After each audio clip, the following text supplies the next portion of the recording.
Biofriendly Podcast. It's the Biofriendly Podcast. I have been told so many times that great radio Begins with a minute of silence. begins with a minute of silence. Of course. Yes. It's good to be back in the studio, back here, back at home. A lot easier than trying to do it in a hotel room. It's right. It's a lot better to record where we know what we're doing. Right. Right. You're gonna have to carry me this episode, Jacob. You're gonna have to carry the show because If you're just tuning in, I'm carrying him actually over my shoulders You are. on this episode. Yeah, my head is in 1,000 places. Good. This is an episode where we're going to cover 1,000 topics. Wow. This is gonna be incredible. Don't worry. Wow. I'll tell you what. The whole episode, just sit there and be very pensive. Just I'm gonna like be pensive. Oh. Okay. I'd never thought of that before. I can be pensive. Mm-hmm. I'll be the most pensive co-host that you've ever had. Ugh. I don't know if I'd be the most pensive co-host that anyone's ever had. But Well, yeah, certainly because Pensive the podcast, it's just two guys that just go, interesting. There's definitely an NPR not show. to be confused with Pensieve the podcast, Pensieve. which is a Dumbledore-related. It's a Harry Potter reference. Yes. I love it. Well, we'll dive right in, man. It's Okay. good to be back. It's good to be Hey. back. We had a busy few weeks. We were gone. We were on the move. We did Green Biz. We did DC. We recorded in a hotel room. And work kept happening. And it still is happening to this day. And that's the crazy thing it's nuts because you're out there, out and about, doing your part, trying to make a difference, Trying to make a difference. trying to make the world a better place. We're trying. And you get home and there's all the stuff that you didn't get to. while Yeah. you were- You're telling me that, you were that what's happening is right before we started recording the podcast today is you had a million things come in and I was like, hey, stop doing all that stuff and come over here and talk on a microphone. Come do this because this is more important. And you were like, And I okay. put you off, and then you walked around the corner and you did this little kind of innocent, kind sort of look of like, Hey, I just peered around the corner like if you're there. not imposing look like, hey, just let you know whenever you're ready. I'm not here. Some people are doing a podcast right now. I don't know if you want to be involved in the podcast, but I've heard people are working on this and it's going to happen. So if you were just going to, want to come step out the door. Maybe I should have on standby like automated recorded responses from you in case there's ever an episode that I have to fly solo, but I just want you to still be here in spirit. Sure. Those. All right, Great. I'll cut those out. Wow. Only in America. These are good. Seriously? Seriously? Where'd you get that? Oh, let's just keep rolling. These are good. So authentic. I've never. I've never. All right, well, we're going to dive in. Thoughts about shoes. That's perfect. I need to do a podcast now on shoes. We've never done a podcast on shoes. Oh, we haven't done sustainable footwear? No, we What? should. That's a great topic. Thanks That for is throwing me all one. I care about. Sustainable footwear. That's it. Well, today we're kind of covering a broad topic that was something that you and I discussed off the show, which was, how the tendency sometimes these headlines, they blame catastrophes in the they world. do. All the catastrophes get blamed. To you catastrophes, you're at fault. No, all catastrophes in the world get blamed on climate change. Yes. And the idea that we were having a conversation about is that maybe there are other things at play Right. in regard to these subjects, not just climate change. Right. And we have to be wary Right. of... Right. And not to take away from the obvious fact that climate change is Oh, yeah. is a factor on We believe in it. on everything. And but it's definitely a cause. yeah, no. So yes, totally. We talked about Right. this. Yeah, no. There was so basically what we were going on and on and on and on and on Endlessly. on about. I'm using that soundbite. Yeah, was this is still auto response, by the way. Yeah, it's still. I'm I'm using this whole episode over for everything that we talk about. I'm just going to use these same talking points. That's right. That's Yeah. right. No, it's that. Okay, so let's just say, obviously. Okay. Let's start this podcast where Obviously. So obviously, when you change the temperature of the environment, and when you have greater temperature swings, and then more storms, and then acidification in the oceans, and all of the stuff that comes from climate change, you can probably blame nearly anything on nearly anything right on it right to some degree. right The problem is if you keep blaming everything on that, then you overlook the fact that there are other solutions that can help make a difference right that don't require as much of an infrastructure change or as much of a point of view change or as much of a financial change or all of the rest of it that goes in with this, this ongoing battle right to fight climate change, right? Right, So,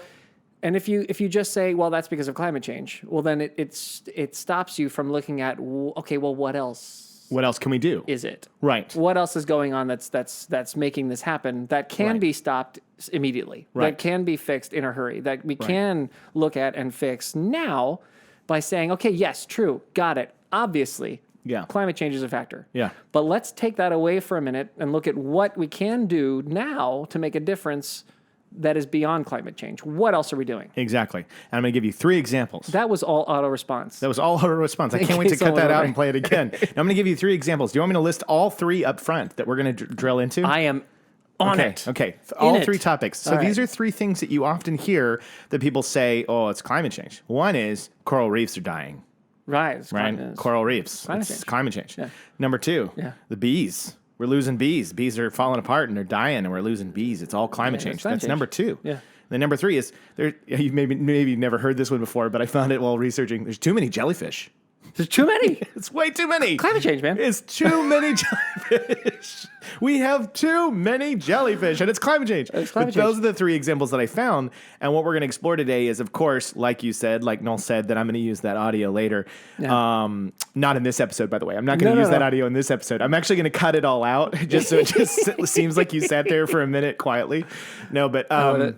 we're, like he mentioned, of course, that is a factor.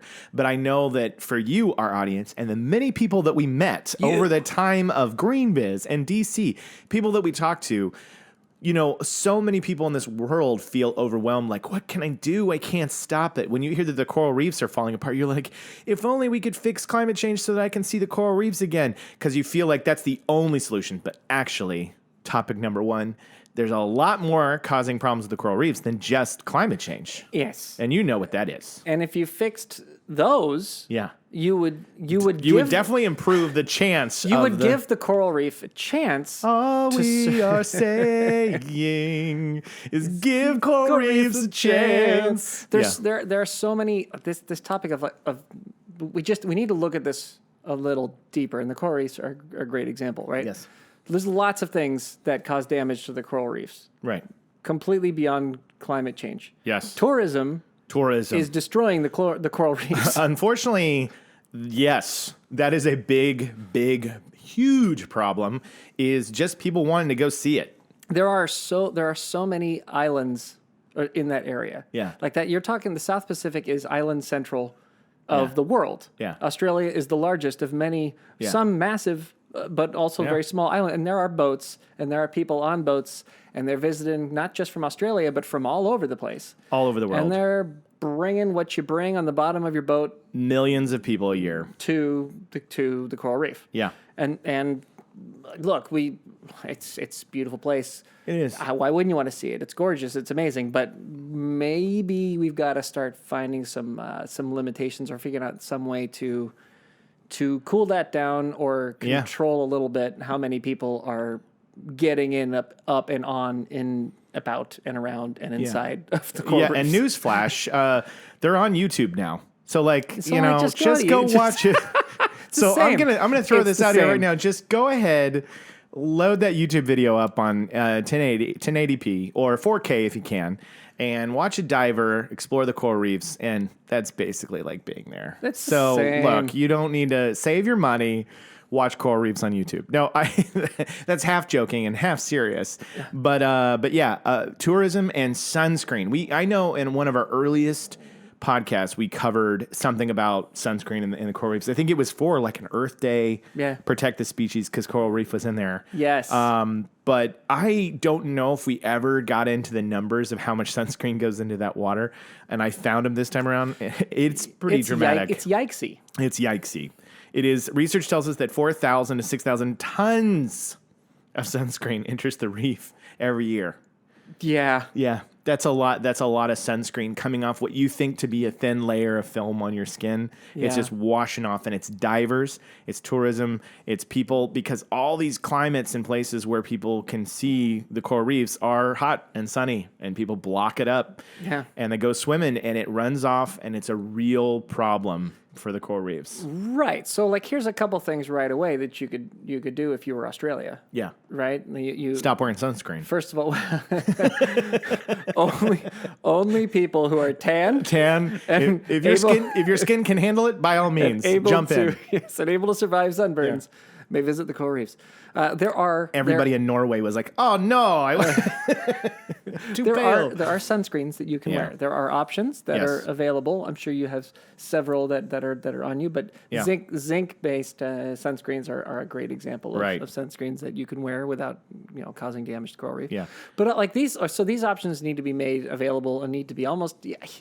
I mean, at this point, almost required. It should be required. If you're going to visit that area and you're going to be in there, that should just be like, you can't go in the water without that kind of sunscreen. And I mean, I think last year maybe we took a more like, hey, if you still got a bottle of Coppertone that's not friendly, we're like, just use it up. But I'm gonna say, Jacob is gonna say, no.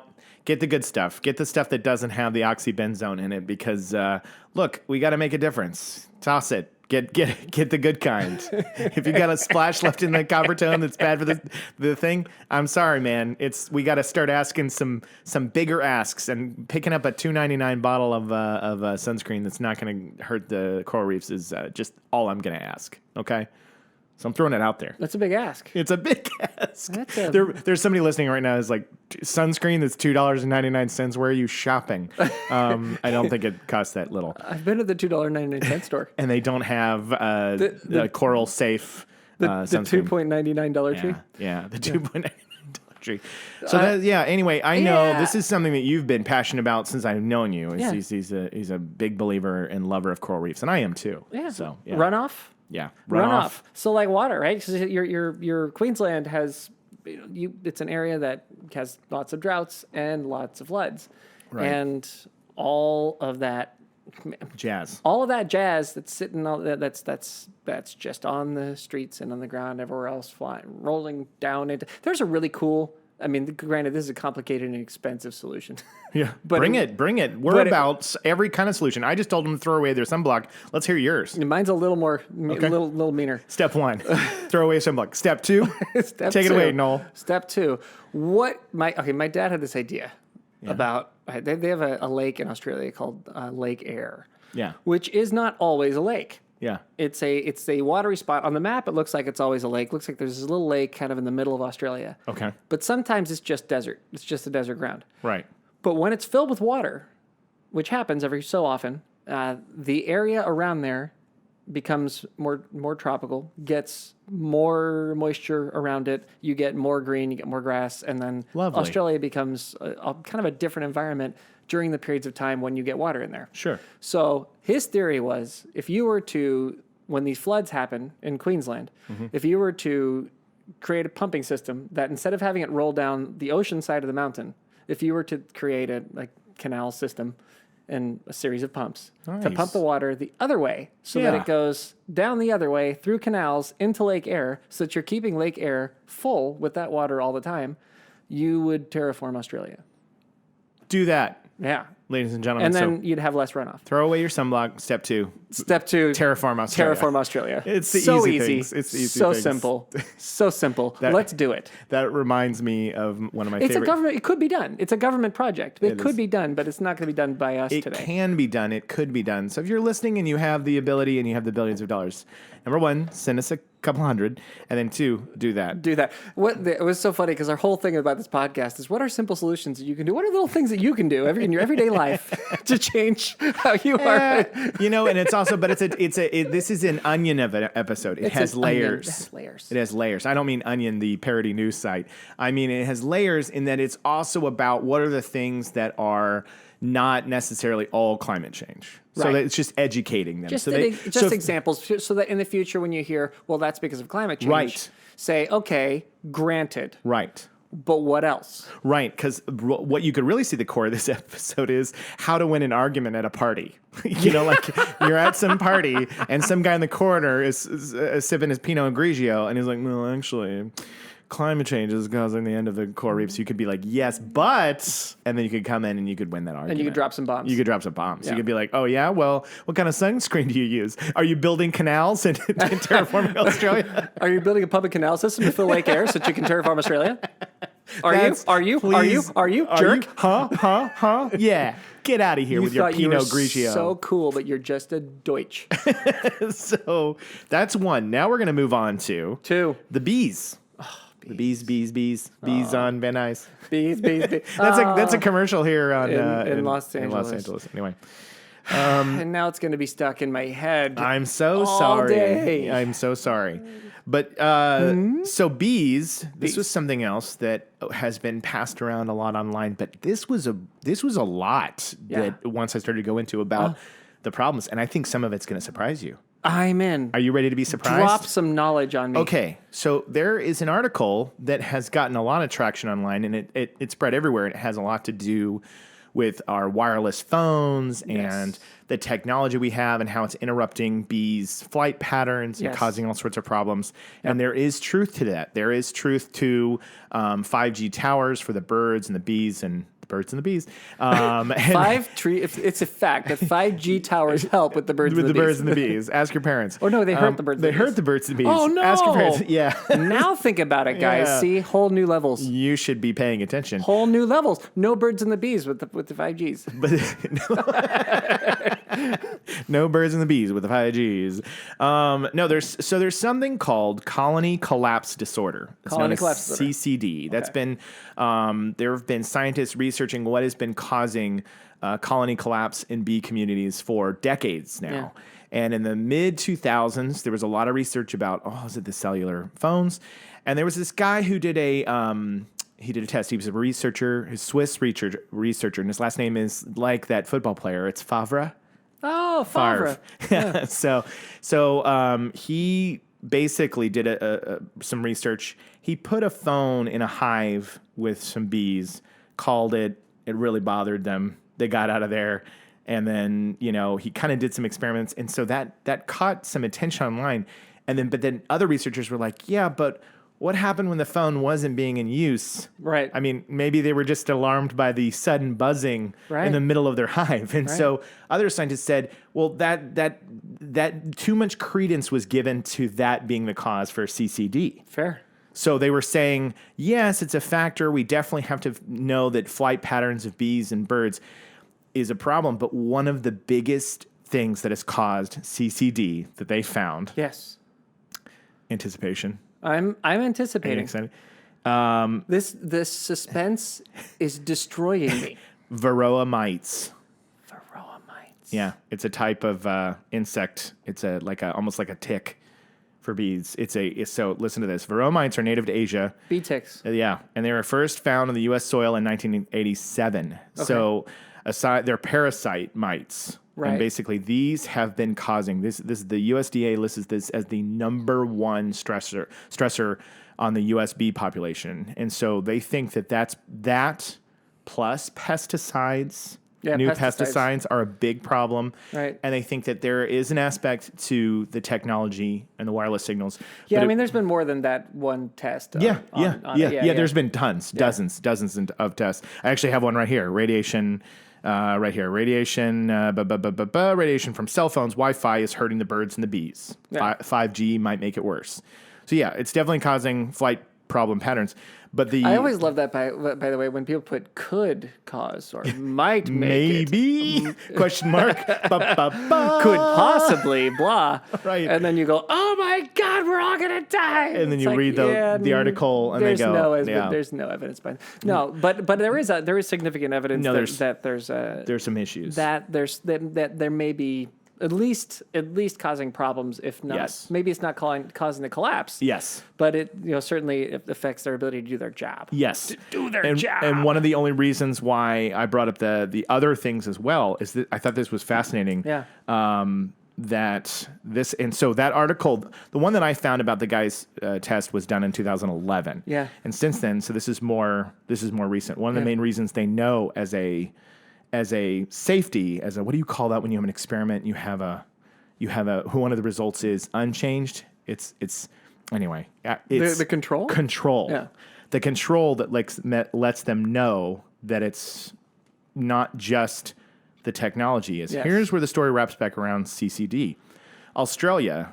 We always come back to Australia. It's because they're the best. I know. I think that like literally 75% of the time we have some way to come back to Australia. Do you know, because Australians have been environmentalists forever. That's probably why. No, we have. Yeah. Like Aussies have been into the environment and into environmentalism before it was cool, man. Yeah. Because it's a strange environment. It's a crazy place to live. You've got murderous snakes and spiders, killer and insects, bugs, and you've got wonderful marsupials, and you've got crazy looking fish, and you've got all this stuff and plants and trees, and there's a lot of charismatic megafauna. So much weirdness in Australia that isn't anywhere else. Yeah. And I think that when you go there and you're around it, you can't help but be like, I need to protect this weirdness. I need to make sure this weirdness. That's probably why. There's a lot of species in that part of the world, and so they seem to have a good idea as to what's affecting things. Yeah. So here's the control. Cool stuff. You know what? Just to quick rewind, what I love to do is to distract you from trying to do your job. No, that soundbite's definitely coming back. Yeah. Yeah. Well, okay, so like one of the issues also with the coral reef, and it has to do with global warming, but not necessarily the way you think about it, is the CO2 that gets into the water.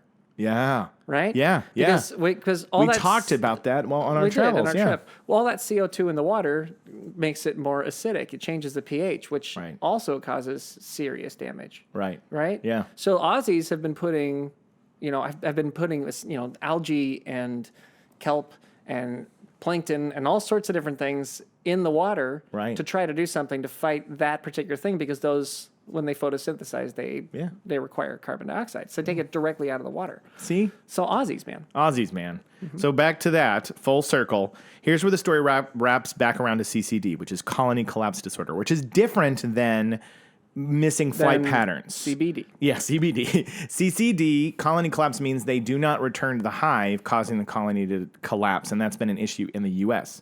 Right. So Australia is one of the few nations in the world to have remained free of varroa mite so far, and this was in 2018. So as of this article, which is on Mother Nature News, they didn't have the reputable source. Yes, they did not have the varroa mite. Yeah. And Australia, which has cell phones and towers, migratory and commercial beekeeping, pesticides in agriculture, high fructose corn syrup. These are all things that have affected bee populations, by the way.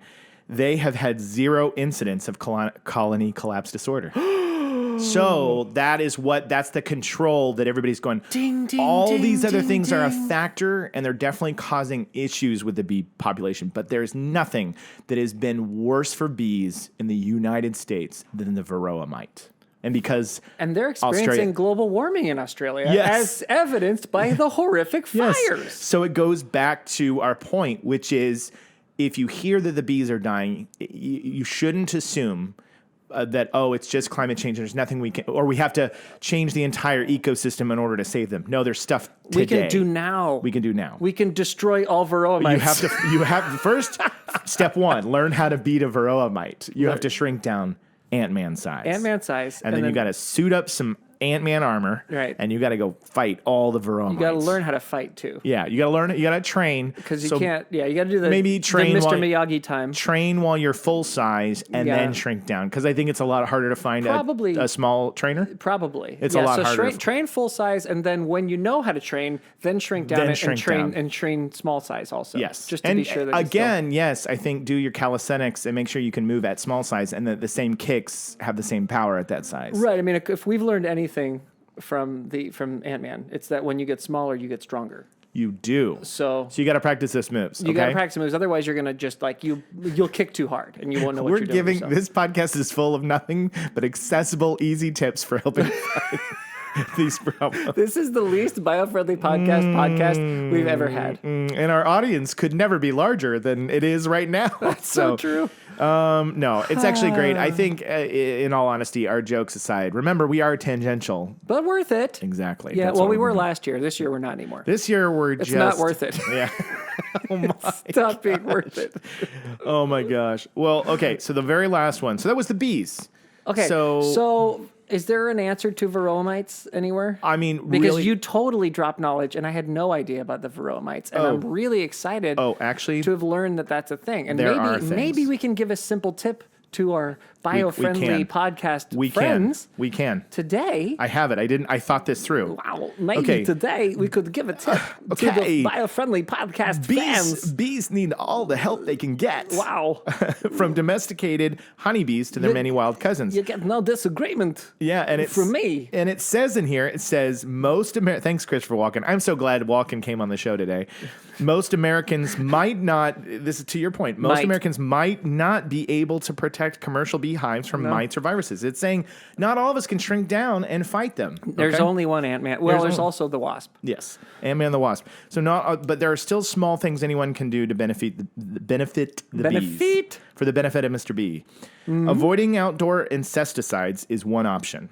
Okay. So especially near flowers where bees might forage. Okay. And nurturing native plants could be a huge boon for local bees. Okay. So what we did in Arizona when we planted local plants was saving bees. That was saving bees? Absolutely. We saved the bees. We saved the bees. We did it. Planted trees. We saved the bees. Plant the tree, save the bees. And now you can avoid the 5Gs. 5Gs. Yeah. So that's whether it's a 1,000-acre prairie or a patch of meadow in your yard for help planting a pollinator garden, here's a list of plants that support bees. And if you go to the Painless Green, our Facebook group, we will put the list of plants that support bees. Okay? Join the Painless Green. Please. And then it says nobody listened to us when we say that. Well, it's funny because our listenership, and we talked about this last time, far exceeds the membership on the Painless Green. Yeah. Again, I just think it's because people hear Facebook and they're like, I don't want to go on Facebook. People still use Facebook? They're like, why do you have a group on Facebook? Yeah. You should have it on TikTok. I want to dance. Join our group on TikTok. Join our TikTok group where we dance. Yeah. For the biofriendly boys. Yeah, biofriendly boys. So before we get out of here, we have one more, which is one that I read. Basically, there's nothing that we can do about the mites. The mites. That's more of a... It's a waste. It's a hope. Look, we know what's happening. They're going to die. It's more to educate you that... Exactly. Okay. I'm taking that soundbite. No, there are people that are working to combat the varroa mite. All we can do are the tips that I put out there, but there are beekeepers and farmers and whatnot that are trying to fight the varroa mite. But number one thing is don't bring the varroa mite to Australia because that's the only place. It's the only place that doesn't have it. So. Jacob, we're going to need to find a varroa mite expert. Okay. We want a varroa mite expert? And we want to get that person on the podcast. That is going to be such a find. If I find somebody who's literally trending on Twitter because they're like, varroa life. Yeah. That's what I'm looking for. That'd be amazing. That's what we need. All right. So because now I'm obsessed with this. Because it isn't right. Okay. You've got a controlled experiment. You've got a place where they have all of the conditions except for varroa mites, and the bees are fine, which means it's the bloomin' varroa mites. It's the bloomin' varroa mites. So everything else is a waste of stupid time. We're wasting our time. Climate change is a farce. No, they're saying they're just saying when it comes to CCD. Colony collapse disorder. I think everything else that you were saying is still a problem for bees and having their flight patterns interrupted and we definitely are losing due to climate change we are losing populations of bees during the winter months that we've never seen before. 40% sometimes of the population of bees. So it's definitely still an issue, but this was more involved about, people since the 80s have been studying why are the colonies collapsing. Right. And people are pointing the finger at climate change, and it was like, no, it's the varroa mites, man. Right. It's the varroa mites. That's the problem. Okay. So we just got to fight the mites. Fight the mites. Fight the mites. And it's not always entirely climate change. Yeah. Yes. Okay. So the last one is there's too many jellyfish. There are. There's too many jellyfish. And they sting and it hurts. Yeah, and this thing says the top of this article literally does exactly what we're talking about. It says jellyfish are taking over the world. Bah! I'm gonna put a doom thing right there. And climate change. I'm gonna put a doom sound. And climate change could be to blame. Okay. That literally does everything you just said. That just blew it out of the water. That was the perfect headline to explain what's wrong with America. Yeah, jellyfish are taking over the world, and climate change could be to blame. Yeah. So basically, we have way too many jellyfish on the planet, and as I read in this article, yes. The water is getting warmer, into areas that they normally couldn't have gone. They can get to now. Okay. And by the way they describe in this article, you're like, straight out of a horror film. It's like they have no brain, no eyes, no spine, not even blood.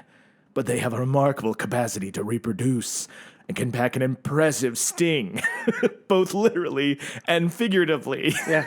So anyway, this is straight out of a horror film. What's worse is certain varieties of them don't die. Yeah. They don't die. Oh my gosh. Why isn't there a film? There probably is. Jellyfish, the movie. No, I mean, that's not exactly right. Well, but they die. They do die, but they don't die from old age. They don't. They can die from a disease, and they can die from being killed by something. Right. Or tripping off over the wrong. Falling off a cliff. Yeah, falling off of a water cliff. What does this water lead? Yeah, they can die from those things, but not from old age. Yeah. Yeah, that's kind of terrifying. As they keep reproducing, they ain't going to go anywhere. Yeah, they're beautiful to look at. I love when I go to an aquarium. I always love the jellyfish room, and I think they're really, really cool. But we have more than we've ever had before. And in this article, they've destroyed a lot of things. So, this is pretty interesting. Their populations... They're the humans of the sea. Yeah, basically. They are kind of the humans of the sea. They just won't go away. Yeah. And they sting, literally and figuratively. Mm-hmm. But they've taken down, in 2011, both reactors at the Torness nuclear power plant in Scotland were shut down after an invasion of jellyfish started blocking the cooling filters. Good for them. 2 years, way to go. 2 years later, the jellyfish struck again, this time in Sweden. Wow. Then the island of Luzon, home of the Philippines' capital Manila, suffered a blackout in 1999 due to jellyfish. A jellyfish blackout? Jellyfish blackout are playing this Friday at the Wiltern. They are. Mm-hmm. Jellyfish blackout are maybe the best punk fusion reverse hip hop logo band I've ever heard. Spot on. Out of the 90s. Right, out of the 90s. So I actually absolutely love Jellyfish Blackout. And in 2006, the USS Ronald Reagan, a nuclear-powered aircraft carrier, was brought to a standstill. That's unbelievable to me. A aircraft carrier. A nuclear-powered aircraft. Have you noticed that they went after nuclear things for nuclears? Yeah. They must sense something from it. So they shut all these things down, and while the water has gotten warmer, and that's been able to get them to other places. Sure. One of the things that it mentioned in here that I was like, see, this is exactly what we're talking about. Yeah. Their natural predators were eating them. And their natural predators are? I have one, which is anchovies. Anchovies. Yep. And then here's another one. Tuna. And swordfish. So the problem is jellyfish can thrive in areas with lower oxygen levels where other animals suffer. But there are other factors at work too. Fishing has depleted the global stocks of some of the jellyfish's natural predators. So one of the issues here is we're giving credence to just the temperature and they can spread and they can grow. But the truth is a lot of things that take jellyfish out of the equation, we're eating them. So you're saying that if I have a tuna fish Caesar salad... Yeah, with on a swordfish bun. On a swordfish bun, that I'm aiding jellyfish problem. You are part of the jellyfish. I'm part of the jellyfish blackout. You're part of the jellyfish blackout, man. Yeah, no, it's so to top off this conversation is that here we have a species that is growing and there's way too many of them, and it can be kind of a problem because they can be invasive and be in places that they shouldn't be. Yeah. And the article itself leads with It's climate change. It's climate change. But as you dig in, you go, it's not all climate change. Yeah.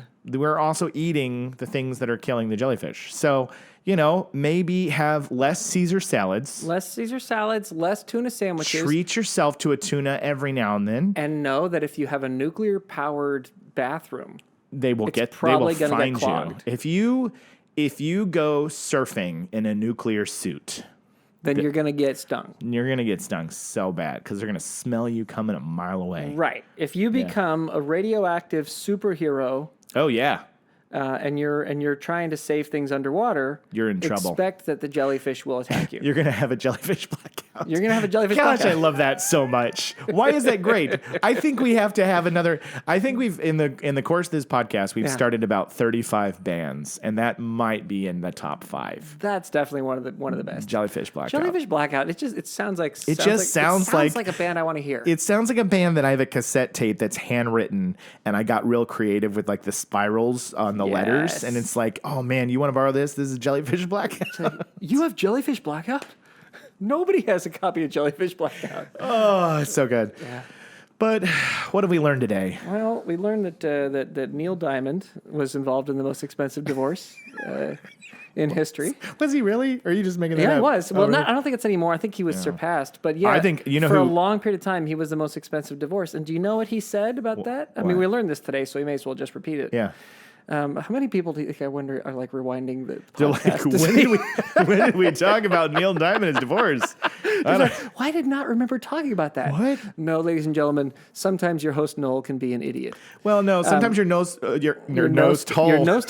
Your host Noel the has said nose hole opens for the jellyfish blackout. Your host Noel at the beginning of the episode said, "You're going to need to carry me, Jacob," and now they're beginning to see why. This is it. This is the moment. Happening. So anyway, Neil Diamond, as we were discussing. Sure. No, he and his wife had a divorce, and it was apparently one of the most amicable in history. Even though she was for a long time one of the richest. I think that the Amazon one now is the richest. But I thought it would be Sir Paul McCartney. I know his was pretty bad too. Yeah, well, Jeff Bezos when he got his divorce from Amazon, I think that he gave 4% of Amazon to his wife, and it was worth like $2 billion. Oh my gosh! Yeah, Jeff Bezos just gave $10 billion to fight climate change. So, way to go, Bezos. Which is harder than people realize because most of the value of his money is in stock in Amazon. Yeah. So which means he has to sell it to get that money because you don't just, if you're worth $60 billion, you don't just have it laying around. No, you don't. He didn't go to the bank. He didn't go to Bank of America and walk up and be like,